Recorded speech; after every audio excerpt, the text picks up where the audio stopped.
नमस्कार, जय माता दी। मन्नू जिंदगी यूट्यूब चैनल में आप सभी का स्वागत है। फ्रेंड्स, आज मैं आपको वट पूर्णिमा व्रत की कथा सुनाती हूँ।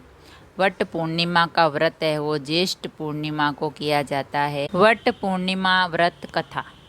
पार्वती जी ने कहा, हे देवताओं के सभी देवता, जगत के पति शंकर भगवान, प्रभास क्षेत्र में स्थित ब्रह्मा जी की प्रिया जो सावित्री देवी है, उनका चरित्र आप मुझसे कहिए, जिसमें उनके व्रत का महात्म्य हो और उनके संबंध का इतिहास। जो स्त्रियां के पतिव्रत्य को देने वाला, सौभाग्यदायक और महान उदय का करने वाला हो। तब शंकर भगवान ने कहा, हे महादेवी, प्रभास क्षेत्र में स्थित सावित्री के असाधारण चरित्र को मैं तुमसे कहता हूँ। हे महेश्वरी, सावित्री स्थल नामक स्थान में राजकन्या सावित्री ने जिस प्रकार उसे उत्तम वट सावित्री व्रत का पालन किया, मद्र देश के एक धर्मात्मा यानी मद्रास देश के एक धर्मात्मा, सभी प्राणियों के हित में तत्पर रहने वाला, राजधानी तथा राज्य में रहने वाली प्रजाओं का प्रिय अश्वपति नामक राजा था, जो कि क्षमाशील, संतान रहित, सत्यवादी और इंद्रियों को वश में रखने वाला था। एक समय वह राजा प्रभास क्षेत्र की यात्रा के निमित्त वहाँ पर आया और विधि पूर्वक यात्रा करता हुआ सावित्री के स्थल पर पहुँचा। वहाँ पर उस राजा ने अपनी रानी के साथ इस व्रत को किया, जो सावित्री के नाम से, सावित्री व्रत के नाम से प्रसिद्ध हुआ। सभी प्रकार की कामनाओं को पूर्ण करने वाला है। तो इस मंत्र के साक्षात मूर्ति बनकर स्थित श्री ब्रह्मा जी के प्रिया सावित्री देवी उस राजा पर प्रसन्न हुई। कमंडलू को धारण करने वाली वह सावित्री देवी दर्शन दे के बाद पुनः अदृश्य हो गई और बहुत दिनों के बाद उसी राजा के यहाँ देवी के समान रूप वाली कन्न के रूप में उत्पन्न हुई। सावित्री की प्रसन्नता से प्राप्त तथा सावित्री की पूजा करने के बाद हुई, अतः राजा ने ब्राह्मणों की आज्ञा से अपनी उस कन्या का नाम भी सावित्री रखा। वह राजकन्या सावित्री साक्षात शरीर धारण की हुई लक्ष्मी के समान शोभित होती हुई बढ़ने लगी, यानी बड़ी होने लगी, और धीरे धीरे सुकुमार और यौवनावस्था को प्राप्त हुई, जिसके मध्य भाग सुंदर और नितंब भाग विस्तृत थे और सुवर्ण की प्रतिमा के समान दिखाई देती थी। लोग उसे देखकर यही समझते थे कि यह कोई देव कन्या है।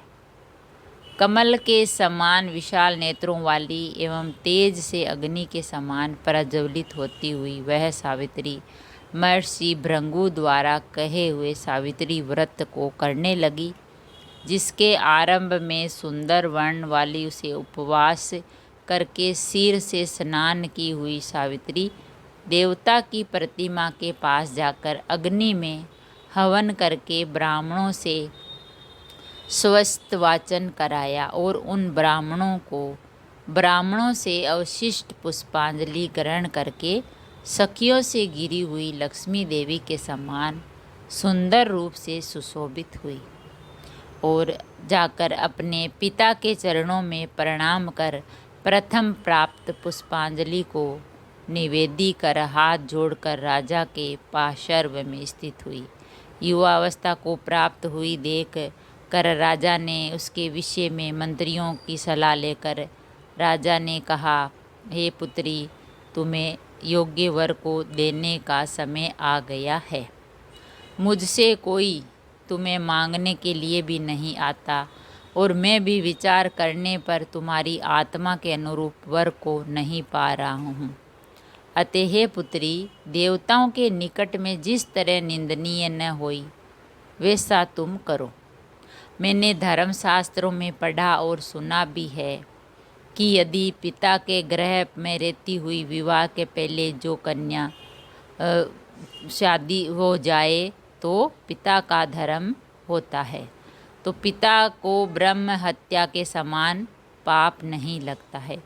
मैं तुझको भेज रहा हूँ, तुम स्वयं अपने योग्य वर ढूंढ लो। वृद्ध मंत्रियों के साथ शीघ्र जाओ और मेरी बात को मानो। इसके बाद जैसा कहते हैं वैसा ही होगा। ऐसा कहकर सावित्री घर से निकलकर राज ऋषियों के रम्य तपोवनों की ओर चल पड़ी और वहां पहुंचकर मानवीय वृद्धजनों को प्रणाम कर सभी तीर्थों और आश्रमों में जाकर पुनः मंत्रियों के साथ सावित्री अपने घर पर आ गई और वहां पर पिताजी के समक्ष पवित्र देवर्षि नारद को बैठे हुए देखा। आसन पर बैठे हुए नारद जी को प्रणाम कर मुस्कुराती हुई जिस कार्य के लिए वन गई थी, सारी कथाएं उनसे कहने लगी। सावित्री बोली, हे देवर्षि नारद जी, शाल्व देश के धर्मात्मा द्युमत्सेन नाम के विख्यात एक क्षेत्रीय राजा है जो देववश अंधे हो गए हैं। उस समय उनका छोटा सा एक बालक और उसकी माँ थी। ऐसे समय में अवसर पाकर उनका पूर्व बेरी रुक्मी नामक एक सामंत राजा ने उनसे छीन लिया उनका राज्य।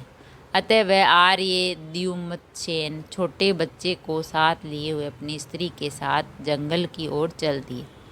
उनका वह पुत्र वन में ही बड़ा होकर धार्मिक सत्य बोलने वाला है, अतः अपने अनुरूप पति समझकर मैंने उसे मन में वरण कर लिया है। यह सुनकर नारद जी ने कहा, राजन, सावित्री ने ये बड़ा कष्टप्रद कार्य कर डाला। बाल बुद्धि होने से इसने केवल गुणवान समझकर सत्यवान को वरण कर लिया। उसका पिता सत्य बोलता है, माता सत्य बोलती है और वह स्वयं भी सत्य बोलता है। इससे उसका नाम मुनियों ने सत्यवान रखा है और उसको नित्य अश्व प्रिय है और वह मिट्टी के घोड़े बनाया करता है तथा चित्र में भी घोड़ों को लिखता रहता है। इससे उसे चित्राश्व भी कहते हैं। सत्यवान दान और गुण में रंती देव के शिष्य के समान है। ब्राह्मणों की रक्षा करने वाला और सत्यवादी तथा ओसिनर शिव के समान है। तो इस प्रकार नारद जी की बात सुनकर राजकन्या सावित्री ने राजा से कहा, राजा, लोग किसी से एक बार कोई बात कहते हैं, ब्रह्मवेत्ता यानी ब्राह्मण एक ही बार कहते हैं और एक ही बार कन्या दी जाती है। ये तीनों कर्म एक ही बार किए जाते हैं, दीर्घायु हो अथवा अल्प आयु हो। नारद जी ने कहा कि वो अल्प आयु है, इसीलिए तुम राजा उसके साथ अपनी बेटी की शादी मत करो।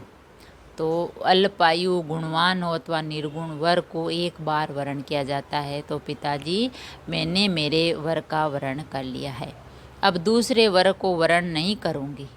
पहले मन में से निश्चय करके बाद में उसे वाणी द्वारा प्रकट किया जाता है, पुनः उसके बाद कर्म द्वारा किया जाता है। इसके से प्रत्येक कार्य में मन को प्रणाम माना जाता है, अर्थात मन के विरुद्ध कार्य नहीं करना।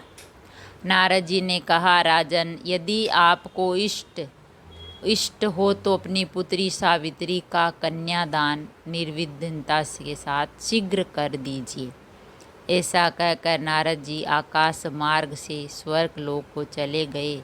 उसके बाद राजा ने भी शुभ मुहूर्त के समवर्ती वेदों के पारगामी ब्राह्मणों के द्वारा पुत्री सावित्री का विवाह संबंधी सभी कार्य संपन्न किया और सावित्री भी मनोविलासित उस सत्यवान को पति पाकर प्रसन्न हुई, जैसे कोई पुण्यवान पुरुष स्वर्ग को पाकर प्रसन्न होता है। पुनः शिवजी पार्वती जी से कहती है, शिवजी कहते हैं पार्वती से, हे पार्वती, इस प्रकार उस आश्रम में उस समय रहते हुए उन सावित्री और सत्यवान के कुछ समय व्यतीत हुए। उस समय केवल एक भार्या सावित्री ही ऐसी थी जिसकी चित्त में रात दिन जो नारद जी की कही बात थी उसकी याद बनी रहती थी। उसके बाद बहुत दिन बीत जाने पर वह समय मरण काल आ गया उसके पति का, जिसमें सत्यवान को मरना था। अतः सावित्री नारद की कही हुई मरण की तिथि को हृदय में गिनती हुई ज्येष्ठ मास के शुक्ल पक्ष की द्वादशी तिथि को सायंकाल में आज से चौथे दिन मेरे पति को मरना चाहिए, ये सोचकर 3 रात्रि तक निराहार व्रत रहने का उद्देश्य रखकर रात दिन आश्रम में स्थित रूप में रहने लगी। यानी उसने 12 से लेकर पूर्णिमा तक कुछ भी नहीं खाया। 3 रात्रि बीत जाने के बाद प्रातःकाल मरण तिथि वाले दिन स्नान कर देवताओं का तर्पण करने के बाद चारुहासिनी सावित्री ने सास ससुर का वाद वंदन किया। इसके बाद जब कुल्हाड़ी लेकर सत्यवान जंगल की ओर चला तब जाते हुए अपने पति के पीछे पीछे सावित्री भी चली गई। वन में पहुंचकर सत्यवान जल्दी से फल पुष्प समधी और कुशा तथा सूखी लकड़ियों को इकट्ठा कर ले जाने योग्य भार बनाने लगा। लकड़ियों को काटते काटते उसके सिर में पीड़ा होने लगी, जिससे उस कार्य को छोड़कर वट वृक्ष की एक शाखा का सहारा लेकर सावित्री से कहने लगा, हे सुंदरिये, सिर की वेदना मुझे दुख दे रही, यानी मेरे सर में बहुत दर्द हो रहा है, अतः मैं तुम्हारी गोद में क्षण भर सोना चाहता हूँ। सावित्री ने दुखित होकर कहा, हे महाबाहो, आप विश्राम करें, पीछे हम श्रम को दूर करने वाले आश्रम को चलेंगे। जैसे ही पृथ्वी पर बैठी हुई सावित्री ने सत्यवान के सिर को अपनी गोद में रखा, वैसे ही उसने कृष्ण मिश्रित पिंगल वर्ण वाले किरीटधारी पीत वस्त्र पहने हुए साक्षात सूर्य के समान उदित हुए पुरुष को देखा। उसे देखकर सावित्री प्रणाम कर मधुर वचनों में उससे कहने लगी, आप देवताओं अथवा दैत्यों में से कौन हैं जो मुझे धर्मच्युत करने के लिए आए हैं? मुझे अपने धर्म से च्युत करने के लिए कोई असमर्थ नहीं है, क्योंकि हे पुरुष श्रेष्ठ, मुझे धधकती आग की लपटे के समान ही समझिए। यमराज ने कहा, मैं सब प्राणियों के लिए भयंकर और कर्मानुसार उनका उचित दंड देने वाला यम हूँ। सो है के पति व्रता सावित्री, समीप में पड़े हुए तुम्हारे इस पति की आयु समाप्त हो गई है, इसे देवदूत पकड़ कर नहीं ले जा सकेंगे, इसीलिए मैं स्वयं आया हूँ। ऐसा कहकर फांस को लिए हुए यमराज ने सत्यवान के शरीर से अंगुष्ठ मात्र शरीर वाले पुरुष जीवात्मा को बलपूर्वक निकाल लिया। इसके बाद पितृगण से सेवित यमपुरी के मार्ग की ओर चलना शुरू किया, तो वेराहो सावित्री भी उनके पीछे पीछे चली। यम ने पतिव्रता होने के नाते चलने में न थकती हुई उससे कहा, हे सावित्री, एक मुहूर्त हुआ तुम यहाँ तक मेरे साथ आ गई, अब लौट जाओ।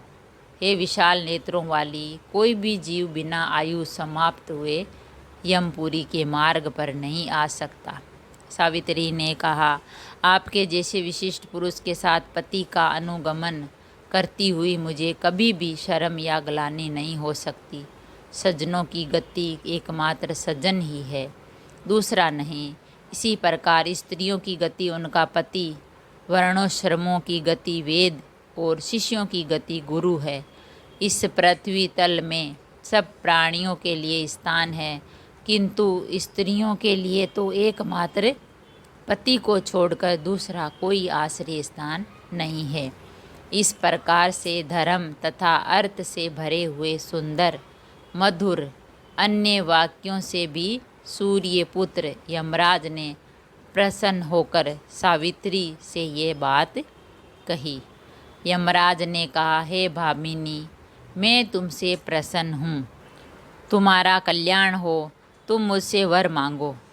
सावित्री ने भी विनय से सिर झुकाकर के लिए राज्य पाने का वर मांगा और अपने महात्म्य सस्व के लिए देखने की शक्ति पाने के साथ साथ पुनः राज्य प्राप्ति एवं अपने पिता के लिए 100 पुत्रों की तथा अपने लिए भी 100 पुत्रों की प्राप्ति के लिए वर मांगा तथा पति के लिए पुनर्जीवन दान एवं निरंतर धर्म का सिद्धि प्राप्त करने का वरदान मांगा।